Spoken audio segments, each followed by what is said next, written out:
Hi there. Can you tell us your name, please? Hi, my name's Alan Bernstein, and I am the husband of a husband and wife team that just started up a company called the Aquaponics Source that provides information about aquaponics for home growers and provides all sorts of things, including a complete aquaponics system that one might want if one was to grow aquaponically at home. Fantastic. So today we're going to talk a little bit about what the advantages are to having a system, not from the standpoint of food production, but from the standpoint of science and learning, which is one of the goals of those of us who are interested in aquaponics, is that we disseminate a lot of education for all ages, from 6 to 60 to 106 about aquaponics. So tell us a little bit about the opportunities for learning. I'll try to keep it to a little bit so this video doesn't get too long. There is a phenomenal amount of science going on in an aquaponics system, and I'm going to cover 4 things that are on my mind. They are 4 main topics: biology, ecology, water chemistry, and physics. So I'm just going to step through each of those. The first one is biology. Within biology, the way I like to think about this is that there are 4 living actors in a working aquaponics system. One is fish, another is plants, the third is bacteria, and the 4th is red worms. So let's just start with fish. Okay, the fish are in here, but unfortunately I'm not sure that our viewers will be able to see the fish because they like to hide. So there is so much to talk about with fish that I'm not even going to try, other than to raise one idea that might be used in an education setting, and that is to pose the question to students: what considerations would determine whether a fish species is a good choice for an aquaponic system? Just asking that question raises a whole set of sub-questions that I think students at different levels could focus on. So let me give you some examples. What kind of water? Fresh water or salt water? Some variation, some nuances around that. That has to be figured out. Now obviously if you're growing plants that require fresh water, you're not going to use saltwater fish. Yeah. But so fresh water, one example.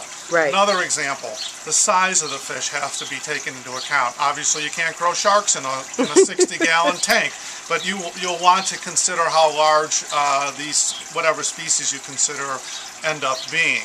You need to consider temperature range. Different species are comfortable or thrive in different temperature ranges, so that has to be thought through, as well as how to maintain that range year-round, and that is a function partly of the climate in which you're putting your system. Which is really one of the unique things about aquaponics. It can be adjusted to very many different climate conditions. Precisely, but then of course you can expand your study into energy consumption and what it takes to maintain a temperature. Another consideration is oxygenation. Some species require a lot of oxygen and have a very low threshold for that oxygen depleting, and others are much more tolerant. So that's another consideration in a whole field of study. Another is lifespan. You'll want to consider how long your fish live and how that matches your set of objectives. A practical consideration is fish availability. You can't get every species in every place, so you can look into the ecological issues, the legal issues, the commercial issues. There are all sorts of things that you might consider. Cost. Cost is obviously an important one.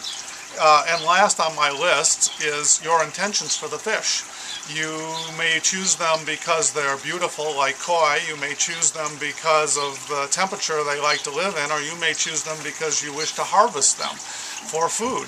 You can eat them or not. You can let them live out their natural lives or not. So all of those things are things you might look into for fish, and that was just one question, which is what works best in your system. And what immediately comes to my mind then is that this could be a team effort where different teams are responsible for different aspects, and then being able to bring all that knowledge together to make your final choice as to what you're going to be doing in your system is a great learning experience. That's a great example, and you can broaden that theme to all the things, all the points that I'm going to raise. You can have teams working on different subjects, including how are we going to start this system up, and what fish is one of those questions.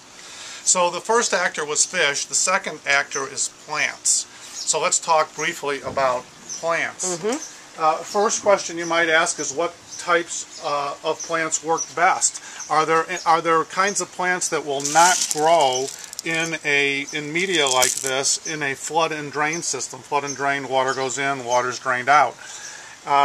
There are other kinds of aquaponic systems, so you could explore what kinds of plants work best in which settings. Once you've decided on plants, you need to figure out how you're going to start the plants. Do you work from cuttings or do you work from seeds? If you're going to work from seeds, do you start the seeds right in this media, or do you start them separately and then transplant them? A field of study that would be fascinating is how fast do plants grow in an aquaponic setting versus a soil-based setting. It turns out there's a substantial difference, and that would be a great discovery for students to make. The other side of that is how densely can you plant plants in an aquaponics environment versus soil. It turns out those are different as well, and the combination has a huge impact on productivity. Wow. Another field to look at with regard to plants is what nutrients are required for these plants to grow, and how well the fish waste satisfies the plant's needs and human needs, because humans are expecting certain nutrients out of certain plants, and how all of that compares to soil-based farming, and taking into consideration what nutrients are added to the soil in a soil-based setting. Another consideration to look at is what care is required in an aquaponic setting for the plants versus those in a soil-based setting. For example, no weeds in an aquaponic setting. I'm not trying to list advantages and disadvantages, but in fact things to look into that the students could discover. Knowing my farmer students who are trying to weed right now in the heat of the summer, because we're actually broadcasting from northern Colorado, and it is going to reach 100 this weekend, and you don't want to be out weeding. At least not in the heat of the day, right? Absolutely. Last item on my list for looking at plants, and there are many others, but students could look into the light requirements for plants, both the amount of light, the duration of light, and the light spectrum that's required for plants to do well. And in an aquaponic setting, inside, in the winter, if it's cold, how would one find lights that would provide the correct spectrum of light? So, yeah, that's plants. Okay, I think we could take a little pause here, yep. And because we don't make these videos too long, people might get bored, and we'll move on to the two remaining actors in this theme of education around aquaponics.